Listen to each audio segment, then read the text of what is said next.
So if today's tweet calling the news media enemies of the American people did not already convince you, President Trump made it clear during his press conference how little regard he has for all but the friendliest reporters. He even managed to interpret a non-confrontational question about a problem that predates his administration as a personal attack, and he took umbrage at it.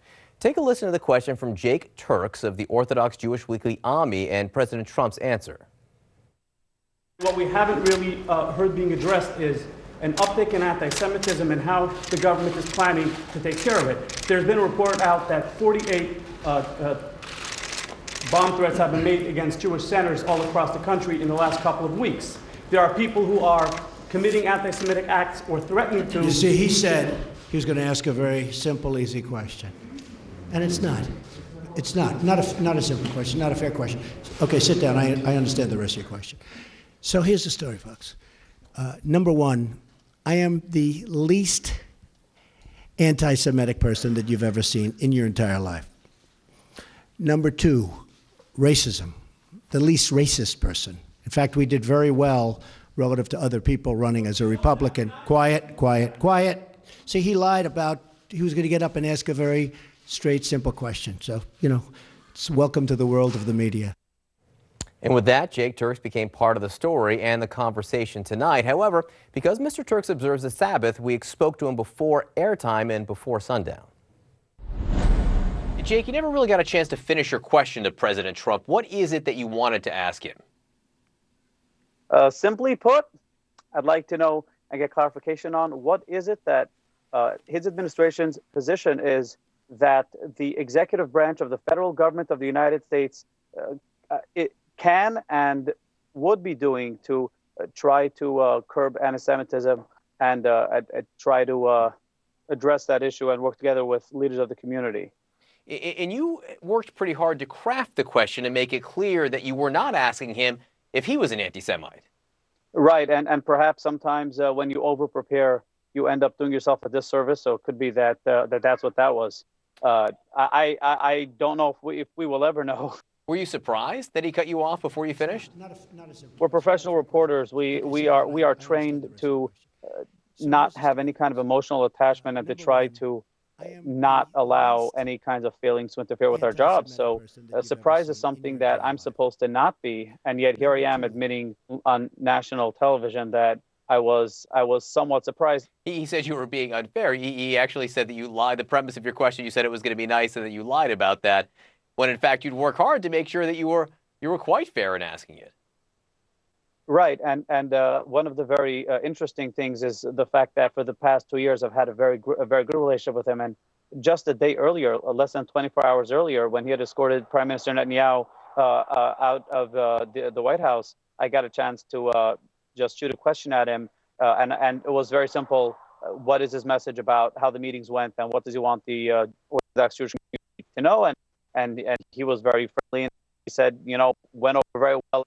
Yeah, the reason you asked this question is there's guys in reporting of anti-Semitic incidents in their Jewish centers around the country, reporting bomb threats or threats to their security. And in fact, this was the second day in a row that the president was asked a question, or at least attempted to be asked a question about the rise in anti-Semitic incidents around the country. When he was with the Prime Minister, Benjamin Netanyahu, a reporter asked, "We've seen a sharp rise in anti-Semitic incidents across the country, and I wonder what you say to those among the Jewish community in the States and in Israel and maybe around the world who believe and feel that your administration is playing with xenophobia and maybe racist tones." His answer to that, he talked about his electoral college win, then he talked about the fact that his daughter and son-in-law are Jewish. But 2 days in a row, he didn't answer the question, what will the administration do, or what does the administration think about the rise in the reporting of anti-Semitic incidents? Yeah, so I'm actually going to take the opportunity to give a plug right now to a network called CNN. I hope you're allowed to hear that, because according to your own reporting, there have been 48 documented instances of bomb threats against the Jewish community centers around the country in the last couple of weeks. But he hasn't, to my knowledge, answered the question yet about what he thinks about the rise in reporting of the anti-Semitic incidents, has he? But here's why I remain so hopeful, though, because fact of the matter is the Trump campaign and transition and now administration have been extremely forthcoming in reaching out to the Orthodox Jewish community. And I remain extremely confident that they are going to sit down and meet with community leaders and figure out what it is that can be addressed and what is the best, the most efficient way to address it. All right, Jake Turks, great to have you with us. Thank you so much, and good luck at future press conferences. So what exactly are the facts behind the questions of rising anti-Semitism? We'll look at that coming up. And before the break, you heard from Jake Turks, who had that contentious Q&A with President Trump. What you did not hear was the backdrop to his question, which exists and is raising tensions in Jewish communities across the country. More on that from 360's Gary Tuckman. Hail Trump! Hail our people! Hail victory! Hail victory, translated into German, Sieg Heil. The surreal scene happened just days after the presidential election and just steps from the White House.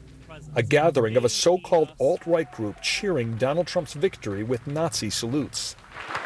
After an uproar, Donald Trump's transition team released a statement 2 days after the incident denouncing racism. When the president-elect himself was pressed on it by the New York Times the day after that statement, he said he disavowed the group. Back then, many people wished he'd sent a stronger message against hate. In the 3 months since, a rash of anti-Semitic threats. One such bomb threat against a Jewish community center caught an audio tape, the caller using voice masking technology. In a short time, a large number of Jews are going to be slaughtered. Their heads are going to be blown off from the shrapnel. Just this past January, nearly 60 bomb threats were called into 48 Jewish community centers across 26 states. That according to the JCCA, an association of the centers. There's been a number of threats at Jewish community centers throughout the United States. It's just, unfortunately, it's what we're dealing with now, today, in the world. The FBI and Department of Justice are currently investigating, beyond the threats, anti-Semitic vandalism across the country. This Nazi swastika spray-painted on a car in a predominantly Jewish neighborhood in Florida. That symbol is a symbol of hatred. That symbol is a sign of anti-Semitism, which is virulent and awful, despicable and deplorable. And while none of these incidents has led to physical violence, a community is on edge. People are scared. They're saying, what is next? What is this about? The FBI, which tracks hate crimes, does not yet have national statistics for the time period since the election. But we do know President Trump's hometown of New York City, according to an NYPD report, has seen a dramatic rise in hate crimes against Jews so far this year. That was the backdrop for this testy exchange from President Trump's news conference yesterday. Not a fair question. Okay, sit down. I understand the rest of your question. And why even some of his most ardent supporters wish that President Trump would be clearer and unequivocal in condemning bigotry. Gary Tuckman, CNN, Los Angeles. So that's the background. Here's the conversation. Shortly before airtime, I talked to Rabbi Marvin Hier, who spoke at President Trump's inauguration. He's dean and founder of the Simon Wiesenthal Center. Also, Jeffrey Lord and Jonathan Greenblatt, CEO and national director of the Anti-Defamation League. Jonathan, you wrote an op-ed in the Washington Post today, and in it you call President Trump's non-answer on anti-Semitism startling and say it's, quote, only the latest episode in a troubling pattern. Explain what you mean. Well, John, it's nice to be here, and I can explain that over the course of the last 12 months, from the campaign to the election to now, we've seen a surge of anti-Semitic incidences that have been very troubling. And there have been many moments over the course of that time, whether it was tweets that were sourced from anti-Semitic websites, statements by white supremacists, or bomb threats to Jewish community centers across the country, where we've been looking for moral leadership from our president. Yesterday was a moment where we would have hoped he would have spoken out clearly against anti-Semitism. For some reason, that didn't happen. We want to know why. There's this sentiment that because the president's daughter and son-in-law, as well as his grandchildren, are Jewish, that should be a statement enough, in and of itself, that alone should speak to his commitment to the Jewish people and his stance on anti-Semitism. Is that something you agree with? Well, let me say this. Of course, the president should speak out against anti-Semitism, but we shouldn't select the venue for him. Maybe we should say to the president, at a time that he's comfortable, in the very near future, he should address anti-Semitism and bigotry. But let's be very clear. Anti-Semitism and bigotry preceded President Trump. Jeff, Peter Beinart, a CNN contributor and really no fan of President Trump, he wrote a piece in The Atlantic in which he argued that the best way to understand the president's answers to the questions about anti-Semitism is, quote, as the product of narcissism so epic that it crowds out moral concern. What do you say to that? Because, again, yesterday and even the day before, when it was with Netanyahu, when he was asked a question about anti-Semitism, he made the answers about himself rather than about the issue of the anti-Semitic incidents. Well, I think, John, and I think the rabbi is right here.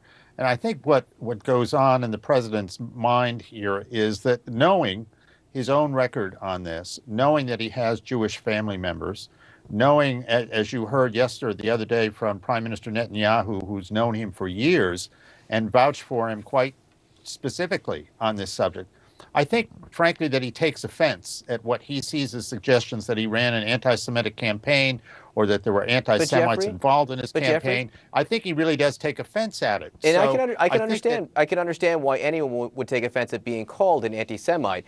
But at the news conference yesterday specifically, that wasn't the question. The reporter, and we just talked to him, I think he made a huge effort. He made a huge effort. He made a huge effort to say, I'm not calling you anti-Semite. I'm asking about these incidents, and the president chose to talk about himself. Well, I think you've got a couple things merging there. I think his belief, as he talked at length about the media in general not being honest, it was a sentiment that he's expressed personally to me, combined with that question, and I think that he went off on that area because I think he's very sensitive about this. I think it makes him very angry.